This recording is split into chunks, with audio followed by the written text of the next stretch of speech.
இந்த ஃபேக்டரைசம் எப்படி ஈஸியா சால்வ் பண்ணலாம் நான் சொல்லித்தரேன், கவனமா கவனிங்க. ஃபர்ஸ்ட் இந்த மாதிரி என்ன பண்ணிக்கலாம், அதை செப்பரேட் பண்ணிக்கோங்க. சரியா, பண்ணிட்டீங்களா? இப்ப பாருங்க 2x² எப்படி பிரிச்சுக்கலாம்? 2x² is equal to 2 into x into x இல்லையா? அப்ப என்ன ஆகுது? 2x x, கரெக்டா? 2x into x 2x². அடுத்தது இந்த 15 எப்படி நம்ம ஸ்ப்ளிட் பண்ணிக்கலாம்? 5 3s are 15 இல்லையா? 5 3. இப்ப இது ரெண்டையும் கிராஸ் மல்டிப்ளை பண்ணுங்க. 2 3s are 6 x, கரெக்டா? இது ரெண்டையும் கிராஸ் மல்டிப்ளை பண்ணுங்க. 5 into x எவ்வளவு? 5x. இது ரெண்டையும் ஆட் பண்ணா 11x. ஆனா இங்க என்ன இருக்கு? மைனஸ் சிம்பிள் இருக்கு. சரியா, இங்க என்ன இல்ல, நம்மகிட்ட மைனஸ் சிம்பிள் இல்ல.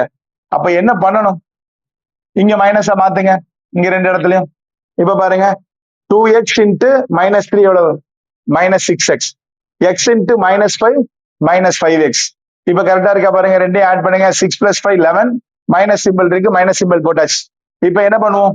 எதை எழுதுவோம்? ஃபேக்டரா. அப்போ 2x - 5ங்கிறது ஒரு காரணி.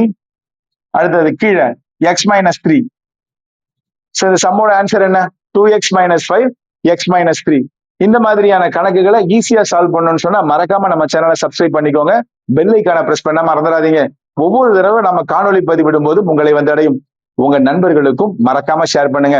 ஒவ்வொரு நாளும் காலையில 5 மணில இருந்து 6 மணி வரைக்கும் லைவ் கிளாஸ் உங்களுக்காக நான் என்ன பண்ணிட்டு இருக்கேன்? கண்டக்ட் பண்ணிட்டு இருக்கிறேன். மறக்காம லைவ் கிளாஸ்ல கலந்துக்கோங்க. நிறைய ஷார்ட்கட் மெத்தட சொல்லி தருவேன். உங்க எக்ஸாமுக்கு ரொம்ப பயனுள்ளதா இருக்கும். நன்றி.